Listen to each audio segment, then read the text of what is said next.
So I wanted to, before I went into the actual like techniques, I wanted to slightly reiterate yesterday. I was extremely anxious and depressed for like 30 or 40 years or something. And I was a fundamentalist Christian when I was a kid. And I took that very seriously, including all the fear of the hell, the damnation, the end of the world, and you shouldn't look at women. Basically, you should stay pure for Jesus or something. That's the way I interpreted it. Which particular brand was that? It was just my own. I mean, I just picked it up. I can't blame anybody. And then I gave up my religion in order to find God, which is the only wise thing to do at the time. And so I found TM a couple years later, and I began to feel like, I mean, I really believed in the pure consciousness thing, but I never knowingly transcended. However, I always felt better when I meditated, and I became a teacher. But after about 3 years, my heart started to warm up towards God again. But my only container was fundamentalism. The only familiar container was fundamentalism, replete with the fear and the judgment and all that. So you had the fundamentalist way of looking at things, like if you don't believe in Jesus, if you don't even believe in God and love God and Jesus in the right way, then Jesus is going to come back. If you don't believe in Him, then God's going to kill you forever, and it's really, really going to hurt, right? And then the other side, I had the New Age way of looking at things. Is like all is one, and all you have to do is just be and let go into enlightenment, right? And of course, there's the belief in the teacher, and also there, between the lines, was better not to be married for the sake of enlightenment. Anyway, to make a long story short, for some reason, I had a huge amount of depression and anxiety, whether it was sexuality repressed, or whether it was two different major life philosophies fighting with each other, or if I was just an overly sensitive person. I have no way of knowing. But after about 40 years of like 30 or 40 years of meditating, still feeling a lot of anxiety and depression, and having this contradictory fight between two major life philosophies going on in me, burning in me all the time, I finally decided to just let go of religion and gurus, right, and learn how to open my heart on my own terms. So learn how to do it by myself. I've always been kind of inventive, and so that's why I had the courage to say, I'm just going to figure this out. And so in the last 15 or 20 years, I basically have been watching what happens. Oh my gosh. When people are biting off crackers, it doesn't do well. In fact, here, just... Are you recording? Or? Yeah, I am, yeah. Just put that... Is it too loud? Or? No, you're not too loud. You chew nicely, but she chews loud. She's going to quit chewing now. So basically I decided to let both of any outward clinging, anything outward, to let it go and learn how to deal with my own heart on my own terms.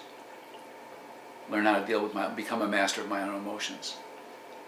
And so I began to just see, well, okay, what happens if I do this? What happens if I do that? And then watch and make notes of the results, and really say, okay, is that better or not, or whatnot. And basically I developed three major subjective techniques that I collectively call perceptual yoga, because most of they're primarily oriented to learning how to look at things in a new way that either opens you up or allows you to basically push love towards nature or any particular thing in it. The major principle is that many of our hearts are kind of frozen. And so we don't feel a lot of love towards ourselves, and we have a difficulty opening up and feeling love towards other people. And so basically what I did is I developed some techniques that kind of loosen this both inwardly and outwardly, and then inwardly and outwardly, deeper and deeper inside, and more, you might say, compassionate or flowing of self outside. And it's been really, really successful in myself.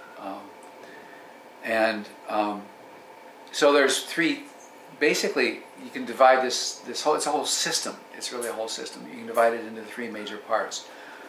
One is learning the essential processes of letting go of anxiety by mere intention. That's one. Number two is the opening, learning how to open your heart towards objects of perception. But the principal thing is the opening of the heart. And the third thing is, once that has been done, to be able to take that opening power or feeling or relaxation or goodness, whichever comes up, and basically project it, as it were, towards objects of perception. So you have this inward acceptance thing, and you have this outward kind of push of power or love or positivity.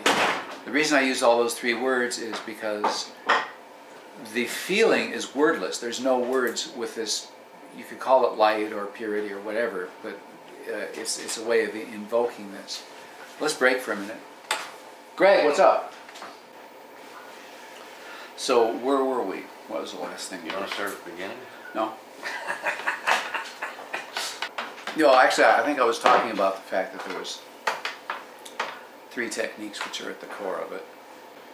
The first one is learning to let go of anxiety by mere intention. And the second one is learning to methodically practice opening the heart or perception in an innocent way. In other words, learning to see things, not analyzing them with your mind, but just completely open to the experience. And the third one is the projection of love or power or positivity or light or whatever you want to call it, outwards towards an object of perception.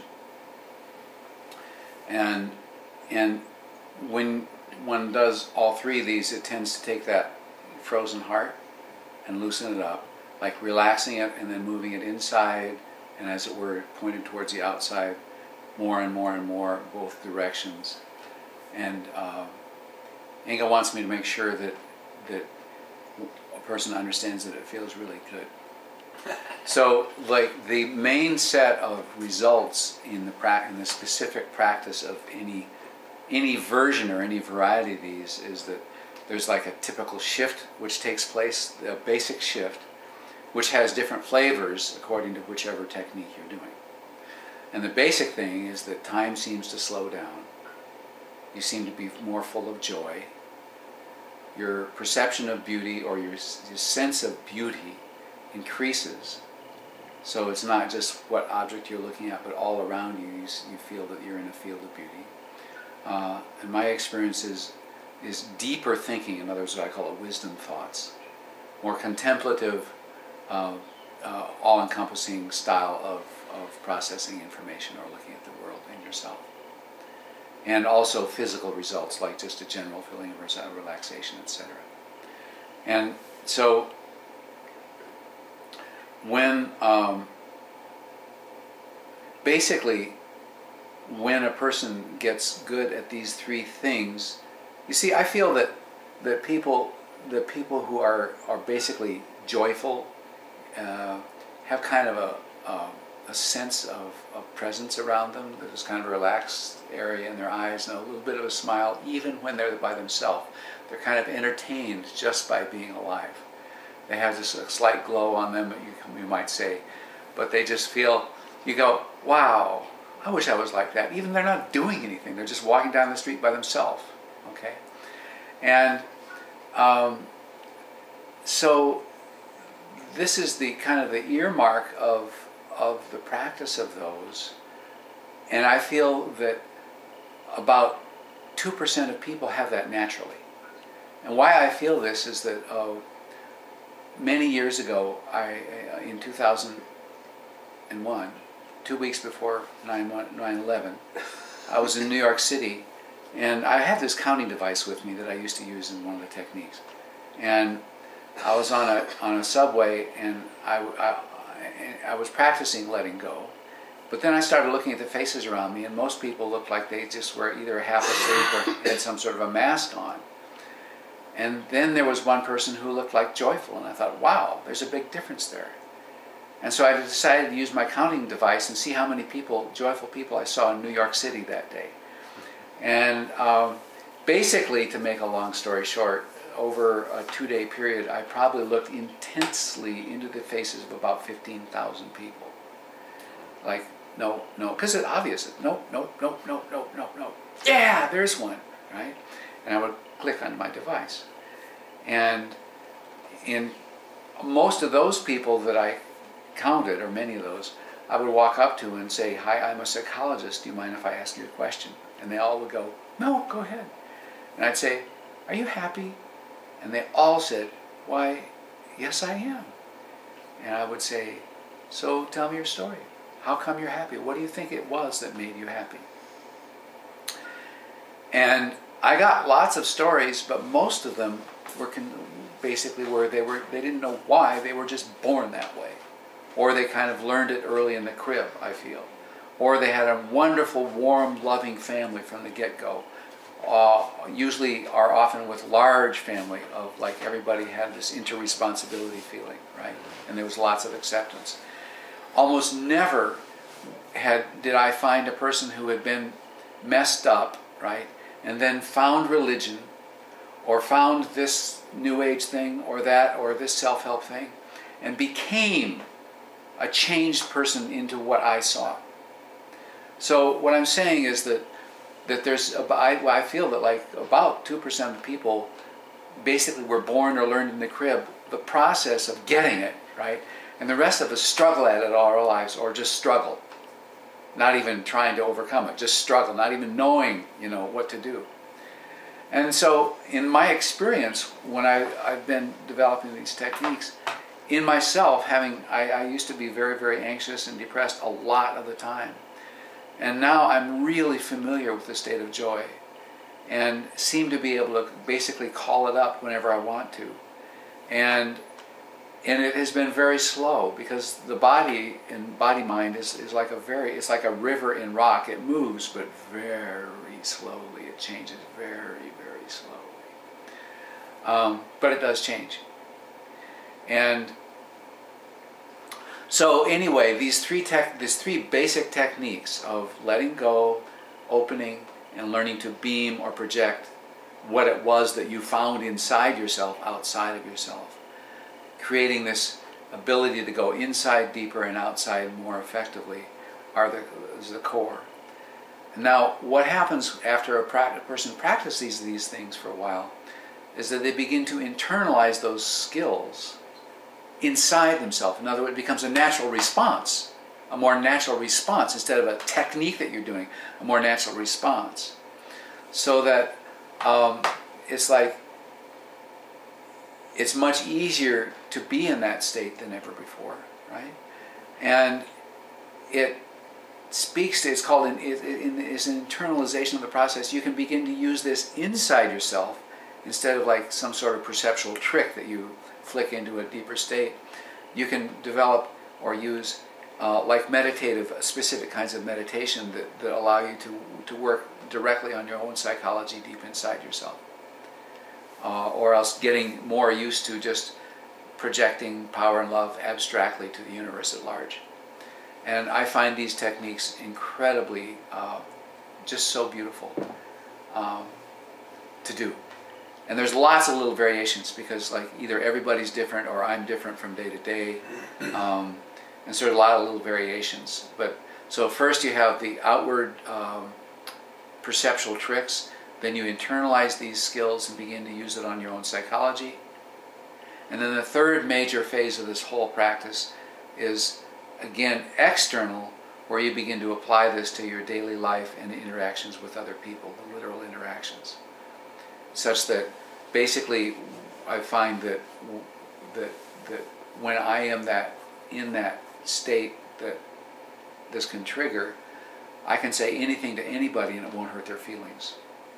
Like if, for instance, a person is here and he's doing something kind of annoying, you know, you have a choice of being sharp with them, or letting them know that they're supported as a human, but there's something that needs to be addressed, right? And compared to with my old self, I've become a master of that, and not being afraid of saying things to people, just finding the right words, and it turns out that that's a wonderful lubricant for all kinds of social contacts. And another thing I've found also is that being in a state of inner freedom, it's like part of my theory is that to sew together the inward experience and outward world, it's good to do a lot of spontaneous service, just helping people, random acts of kindness. So that's a sketch of this whole setup. And if you don't mind, I would like to talk about the actual techniques. Okay? So the first thing that I developed was the concept of letting go of anxiety by mere intention.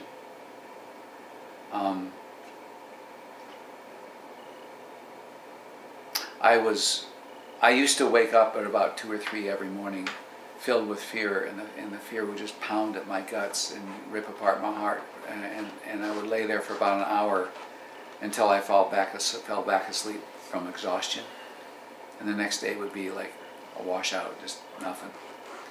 And one night I was laying down, going to go to sleep, and all of a sudden I saw this. I had this counting device by my bedside for I don't know what reason. And I noticed that, and then I fell asleep, and I woke up afraid, and then all of a sudden I began to think, I wonder if I could like practice letting go of this crap, you know. And I spontaneously basically came up with this technique, and that is to, number one, when you find yourself in a state of discomfort or fear, to introduce the intention to let go, relax, surrender, or just be free. It's not trying. It's just introducing. It's not even an affirmation. An affirmation would say, "Oh, I feel free. I am cosmic. I am joyful," and all that. It's not that at all. It's the actual intention to let go now. Right. The second step is to having intended to let go, instantly ask yourself, did something happen when I did that? Like, did I feel a little bit more relaxed? Right? Again, so same things. The times might seem to slow down. You might feel some more deep relaxation. You're just free of the fear for a moment. Anything that involves or signifies a positive change inside your body, mind, or emotions, if those happen following that intention to let go, then you do the third thing, which is you count that, like that, oh good, that was one. You can use a device or on your fingers or whatever. It's like emotional barbells. So you're learning how to notice when, following the intention to let go, you notice when there was a change, and you reward yourself, or you count the results. You count the actual thing that happened. So the counting is like it's marking it, it's celebrating it, and it's measuring it. Because the more times you do this in a particular day, 3 things happen. First of all, you become better at clicking into that state of relaxation. Secondly, you begin to notice the nuances within yourself of what it typically means for you, physically speaking, to let go.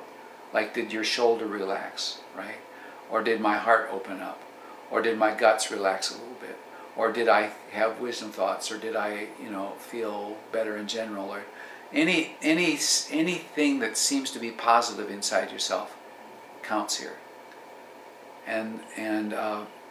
So anyway, you get better at noticing those. And the third thing is that the results are accumulative. The more times you do this in any particular day, the more solid the general state of relaxation tends to be. I have this concept called a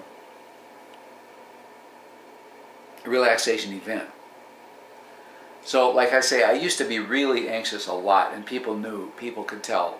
And sometimes somebody would come up and say, "Hey, Grady, relax, let go," because they could see it on my face, the negativity and the anxiety. And looking into my friend's face, I could just say, "Oh, yeah, okay, thanks." And I would smile. I'd feel better while they were there. But after they would walk away, my worries would crawl right back onto my shoulders. And so one might say, well, oh, that friend suggested that you let go, and you did, and you felt better, but when he left, it didn't work, right? It came back. Or you could suggest to yourself to let go, and after a couple of minutes it comes back. And you could say this just doesn't work. But the point is, it did work, but just not for very long. There was a change, but not for very long. It was a relaxation event. And what I found is that if you just intentionally trigger these things a number of times during the day, in general, you feel more relaxed. So I practiced this for about a year, and I felt quite a bit better. And I was telling everybody how this was like, the wonder thing of the earth, and this would really save people and all that kind of stuff. But the next winter, I have a lot of SAD, the seasonal affective disorder. And I became anxious and depressed again. I thought, oh, this is not enough, right? I felt it was a useful tool, but it was simply not enough. And so I went back to the drawing boards, and I developed a second thing. And this is basically, it's a technique of movement. It's called the opening.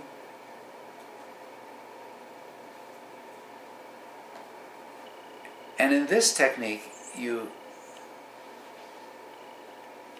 best way to describe it is you take a walk somewhere. Or if you're driving, you could be driving, we'll talk about walking. And on this walk, you look in front of yourself down the block or down the alley or whatever, and you look for a type of object that there are a whole bunch of, that you are guaranteed to see a lot of on this particular walk. So in the fall, it might be leaves on the ground. In the spring, it might be buds on trees. In the winter, it might be pieces of ice or cracks in the snow or dead trees or anything, right? In the summer, it might be pieces of gravel on a gravel road or cracks in the sidewalk.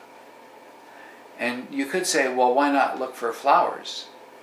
And the reason is that flowers are already beautiful, and we feel guilty if we don't open up to them. At least I do, And so what we want to do is choose an object of perception that has no inherent beauty, as in the normal way of explaining it. And you're training yourself to be open to the beauty that actually does exist in it. Okay? So, and I choose, and what you do is you basically start walking, and you'll choose one about 15 feet out.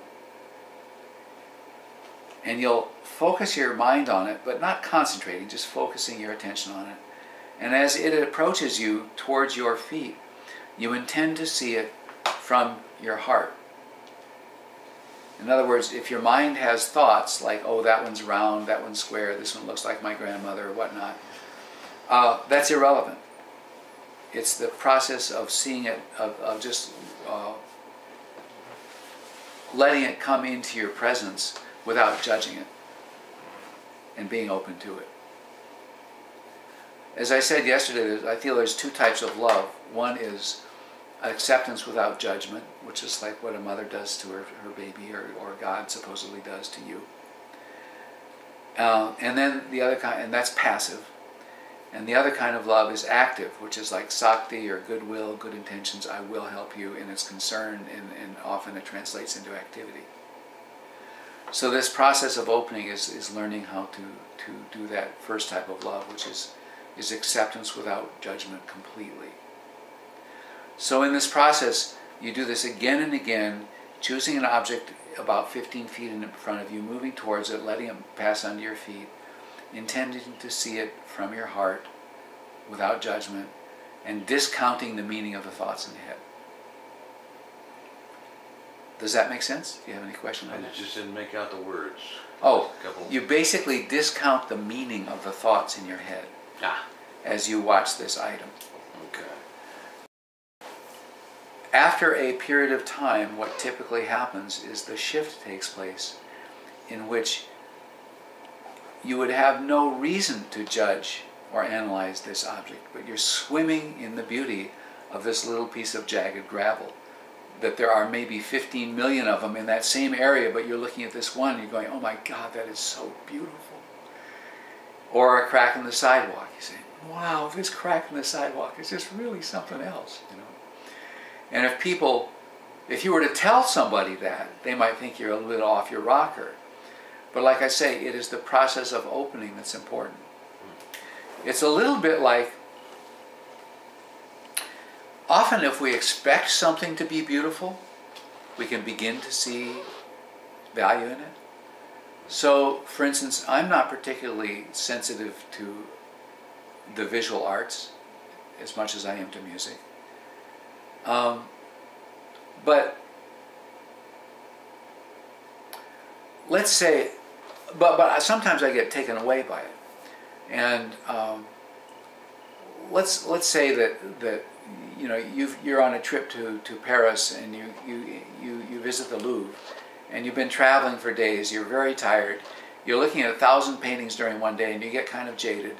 And then a friend says, "Listen, in the next room, there's Michelangelo's David.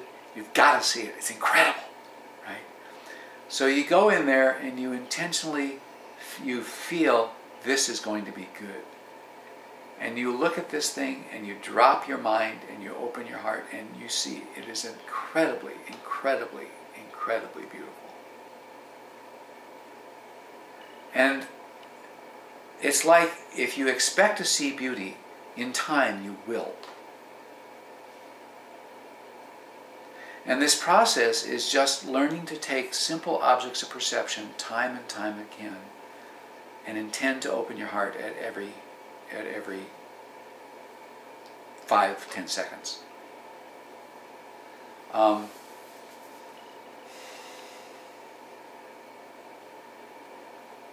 So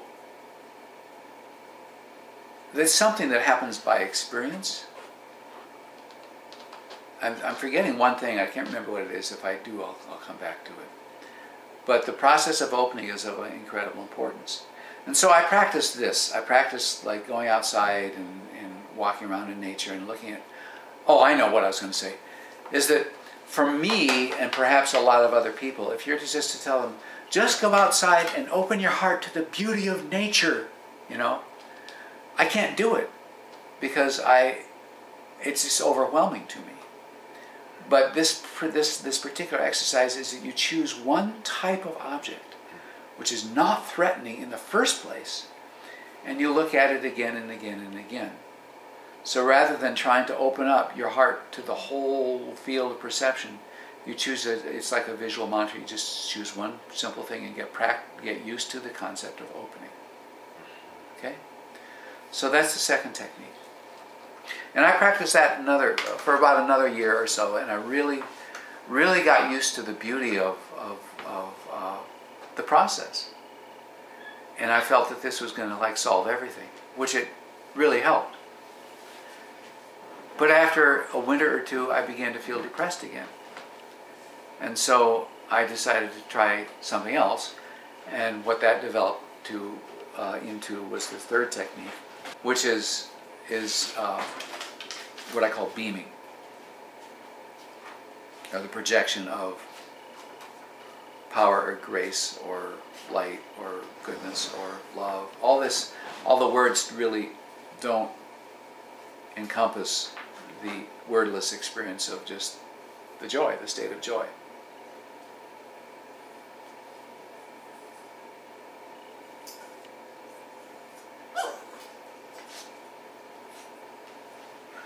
And it's like when you open your perception, there is a field of grace or love or power or light which gets enlivened inside. And so the third technique is to learn to move that outside of yourself. And I've developed, there's a, like in Tai Chi, where they do these bodily movements, like this and like that. There's a kind of a hand movement which symbolizes these three techniques. So there's the letting go,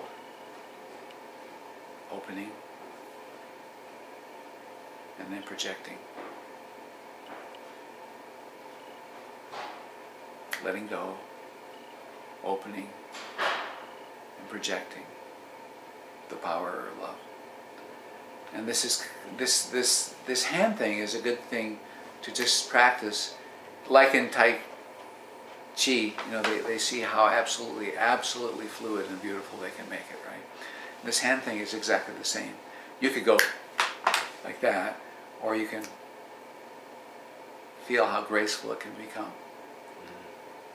And when you do this, you can pretend that you're the Pope or God or Jesus or Maharishi or something, just beaming love just to the world. You just pretend that. It's a good thing to do. But that this thing symbolizes the change in yourself from being concerned with you to being the flow and being the source of power or goodness. Or the channel. Huh? Or the channel. The channel for, we can assume that love and power and grace and glory are all over the universe all the time, so you can just open yourself up as a channel. Mm-hmm. I don't mean to equate this with channeling, a spirit or whatever. I'm not even concerned with that. It's like learning to swim in the ocean of love, and both towards self-acceptance and then towards projecting it outwards, not in a fake psychological way. The experience of moving that outwards is of inestimable importance, and it's very, very enjoyable. Mm-hmm. And so, how to do that? Right? These techniques, they build on themselves. So the opening one basically depends on your ability to let go a little bit into an object of perception. It's another way of looking at the opening exercise. Is you'll see a piece of gravel and you'll just open your heart into it, right? Or you open your heart at the perception of it. And so it's the letting go-ness, the openingness, and then let's say on a particular afternoon you're taking a walk and you've been practicing opening, and there's this shift that takes place. You feel fluid and wonderful inside, and you're more connected, and there's this field of love or power that's been enlivened in you. So once that happens to any degree, then you can stop your walk, stop the movement, and you look at an object fairly near you, and you concentrate on it with your mind. You might say as hard as you can, but it's really not about the mind. And you also concentrate with your heart, and you just basically try to flow that whole experience you've had into that object, such that you might be able to move it across the universe. Or you could fill it with power or light. Or you could bring it to life as if you were the source of life. As if you were really powerful, which in a sense you really are. And then you do it to one object near you. Let's say it's the same type of object, like a piece of gravel or something.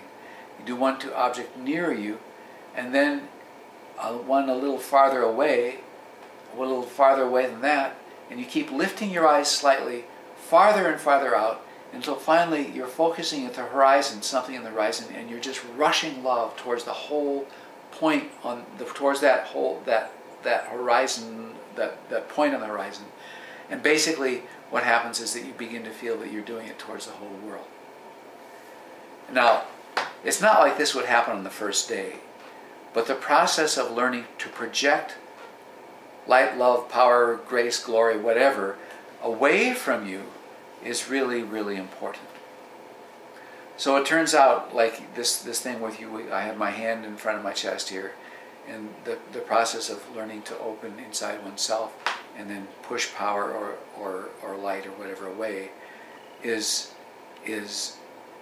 that like completes the circle or the circuit. And I don't even know what this is the hardest one to convey, the whole thing of projecting, just looking at something and like, so that you just become the flow of love towards this object.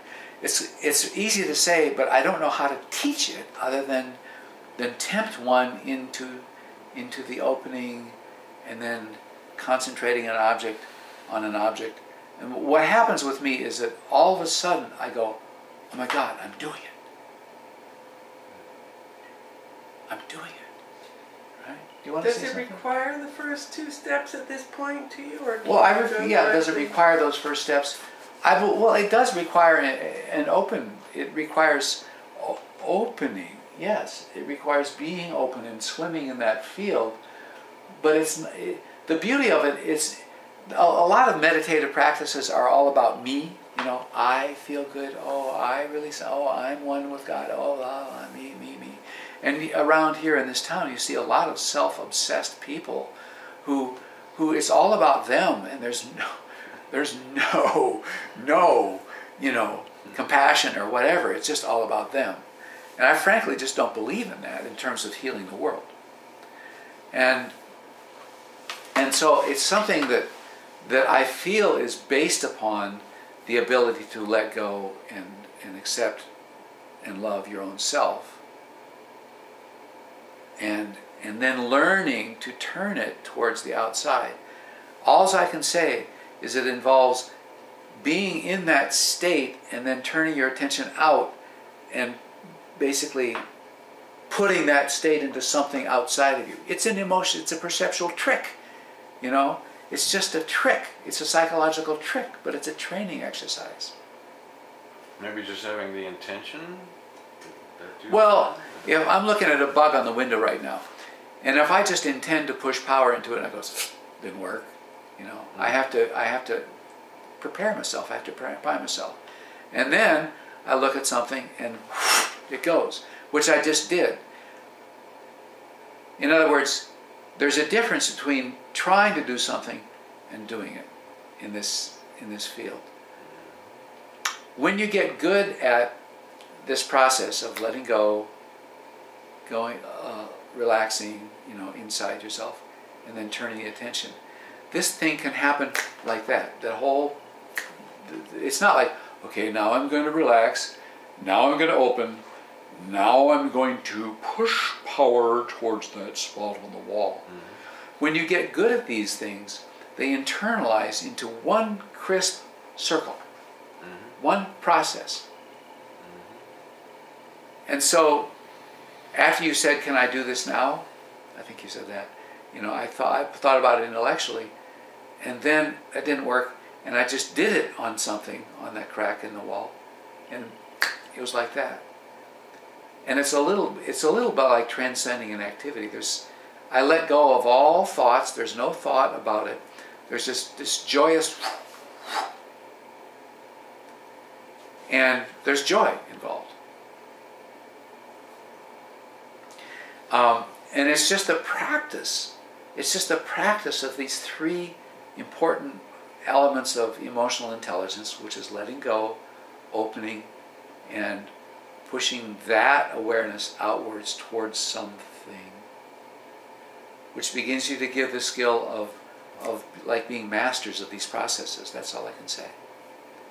And why this is important in terms of the rest of the life is that that's phase one. That's the first major thing, is the description of these three basic techniques. Right? And once you get good at that, just on practicing on stuff, then it turns out that you can do the same thing on your own thought stream. With eyes closed. With eyes closed, right. So there's this external phase, learning to do these things. Then there's this shift to being able to practice these with your eyes closed on things that come into mind. You could say that thoughts are like objects of perception. You could say that. because they just march across the screen of your mind, one after the other, and you perceive them, you think about them, they create some sort of feeling in you, and then there's another one, and there's another one, and there's another one. That's a very gross representation of it, but basically you could say that we perceive our thoughts as if they were things. Okay? And what my moment of glory was a long time ago is to realize that, wait, what's the difference? Outward thing, inward thing. Okay, let me practice this inside.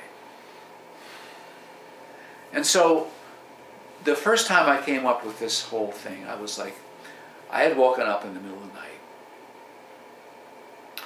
And I woke up afraid of, like, some fear came rushing at me. And maybe it was I hadn't paid a bill, you know, and I realized I didn't have enough money to do that. And I was frightened. I was frightened. Really frightened. Because I was used to that state, and it was easy to trigger that in myself. And then I thought of these techniques, and I thought, geez, I wonder if I could, like, treat that fear like, because it was a thing that came rushing to me. And I was like, oh, because I'd been practicing this opening thing of things moving towards me and opening towards them. For some reason, my mind identified the things rushing towards me. I thought, oh, well, that's just a thing. What if I practiced this technique on that fear thought? So, okay. And I decided, I just opened my heart and I accepted the fear as it was. And lo and behold, the fear completely, it's like I accepted the thought or the fear as it moved towards me. And lo and behold, the fear itself just completely disappeared. But I was left in a state of reverie thinking about the content that I hadn't paid the bill, for instance, right? There was no fear involved. And you know the fight or flight response? Like, you'll be aware of a whole lot of things, and then this one thing that's pointing a gun at where you come up, and you're only looking at that barrel. Everything else collapses. All the synapses in your mind basically collapse to this one point of attention, and there's no creativity. It's either you gotta either fight or you gotta fly out of there. And what happens is that you don't have use of much of your mind in the state of fear. So I let go of the fear. I was still thinking about this thing, and my mind expanded, and I began to ruminate, basically, well, what could I do about this? With no fear. And pretty soon a solution came. And basically I was also beaming power, you know, at the thought, right? But anyway, a solution came, and I fell asleep feeling like I was being held in the hands of angels. And I woke up the next morning realizing that I had beat the devil at his own game. Which is, his game is to make you identify with everything you ever experience, down to your core. Down to your core. Whether it's an object of perception out here, whether it's another person, or whether it's your own thoughts. You know, that's all you are. Well, you are much more than that. And so, basically, I had slept great, I had come up with a solution, and I felt supported. I felt whole, okay, and had a great day.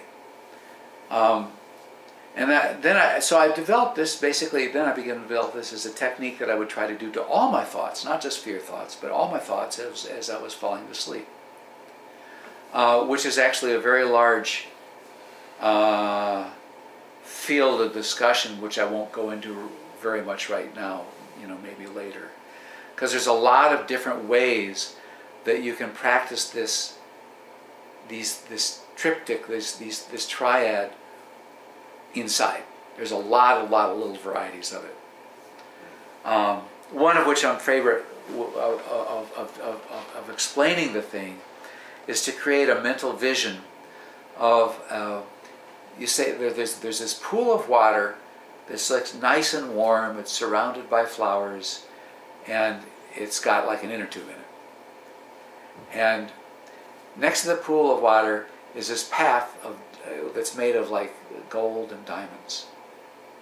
Little stones made of gold and diamonds. Leading to a ladder which is made of gold, which itself leads up to a platform which is the end of a tightrope gizmo, and the other end of the tightrope is connected to a pole on the other side of the pool. Does that make sense? Do you see that?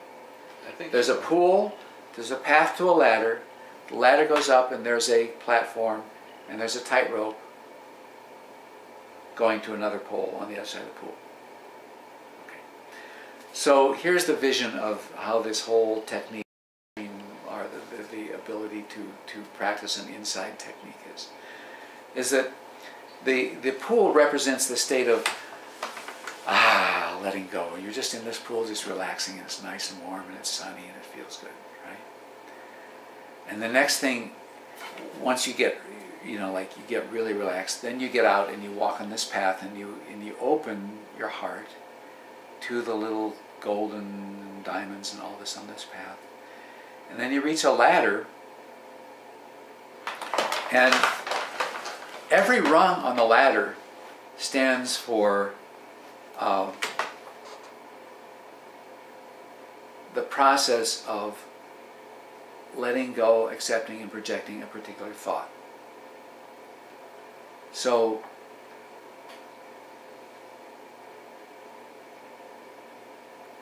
how do I project this? So basically, in this process, you use thoughts as if they were objects of perception, and you open and you accept, and then you project love towards each of them. And at first, it's very difficult because the thoughts are so concrete, they're so heavy. Like, I've got to pay that bill, and I really don't like that person, and I'm tired of hurting, and I'm like this as you're trying to fall asleep. Okay, or you're just in your meditative state. These thoughts, it's like they're huge tsunamis or huge waves on an ocean, right? They're very discreet, and they're coming at you very heavily, and you can't not notice them. Okay, and as you keep doing this process, you're kind of going up the ladder, and you can begin to see that well, what happens is that the thoughts become less and less predominant. The waves begin to subside somewhat, and the feeling of flow or love begins to be more predominant, until finally you say the ocean is flat, and you just are the light that's going over the ocean.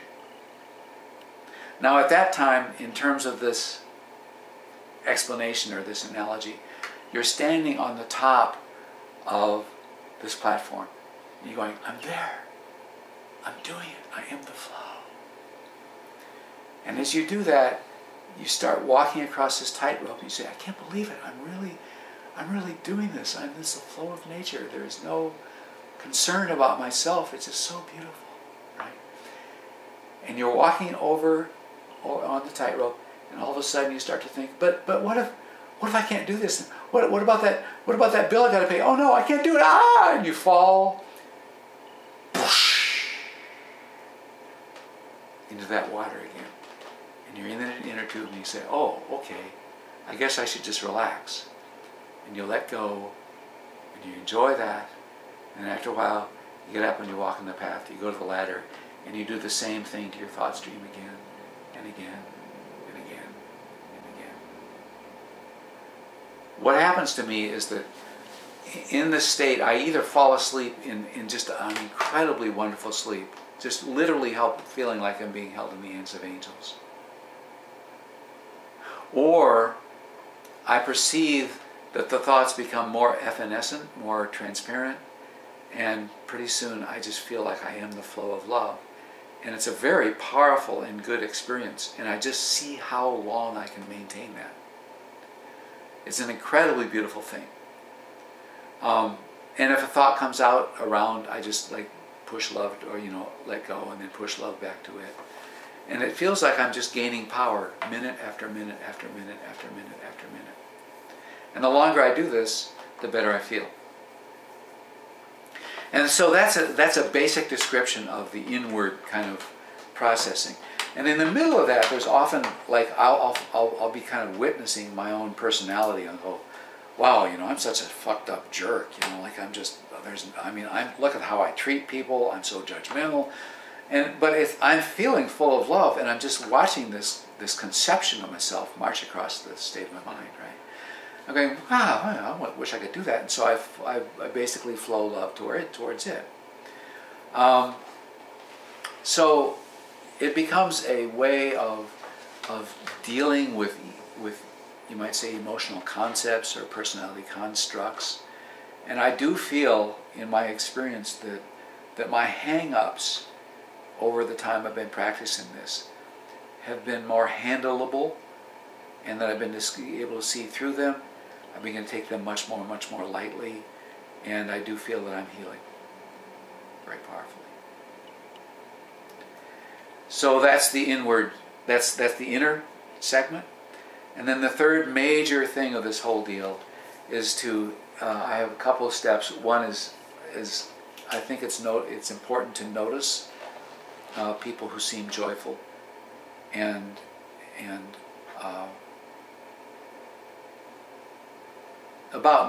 just so many of us wear the mask. Now, it doesn't mean that people who don't look joyful aren't really, but I feel that it's an important thing to look for in your own face as you're in the mirror. For many years, I wouldn't look at myself in the mirror. I just oh God, I couldn't stand it because there was no friend there. No what? No friend. Friend. Yeah, basically an enemy or somebody I was afraid of, or I just couldn't look in the mirror very much. And when I've had a good beaming thing, if I look in the mirror, my eyes seem to be, like my face is like glowing, and I go, wow, I love that person, right? So this is the type of visage, that it's good to cultivate in your life. And these are the kinds of friends it's good to have. And these are the kinds of, this state in yourself is good to cultivate and share with people. So the last thing I'll kind of say, one of the last things is that one of my hobbies is to, when I'm walking around town, is to look for people who kind of look like that, and then just start kind of saying things to them, like if we're in Walmart, and I'm looking at some oranges and that person's looking at tomatoes, I'll pick up an orange and I'll say, so does this look good enough to you? As if there was no barrier, which there is not. And I've learned you are surrounded by a small percentage of, but surrounded by people who are, I say, the nodes of the world's largest secret anti-terrorist network, which is basically people who are basically living in relaxation or love. And so it's once you perceive that you're not alone, you're like, I feel like I'm never alone. I feel never ever lonely when I'm in public, because I feel the connection with these people, and I get good at with anybody. Like I'm in a bank lobby and there's some people there, I become the person who first says, "Whoa, it's really snowing outside," in a very friendly, and everybody goes, "Yeah, it really is," It's just that the social skill of feeling like you're never alone and you're one with everybody is not only a spiritual perception that the Maharishi and other yogis would say, we are all one. It's something you can actually cultivate in your social life. And it can be based on this experience inwardly of pushing love towards your thought streams, which is based on simple little techniques of walking down the street and opening to objects of perception and then flowing love towards them. So that's my whole story. Can I go to the bathroom? Yeah.